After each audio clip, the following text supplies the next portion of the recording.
if you're in a competitive market, SEO is an ongoing process. You need to be working at your SEO on a monthly basis. We've a client who's been with us for 10 years. In November, he did his best month ever.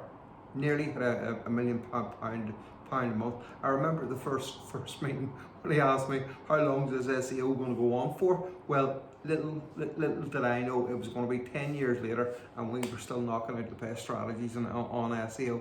And he's quite happy to pay us. He's getting a great return on investment. We're coming up with some killer strategies. If you're in a weaker market, okay, it might be a one-off, or there might be less work. But anything competitive, anything that there's a lot of money involved in, tends to be a lot of work involved in it.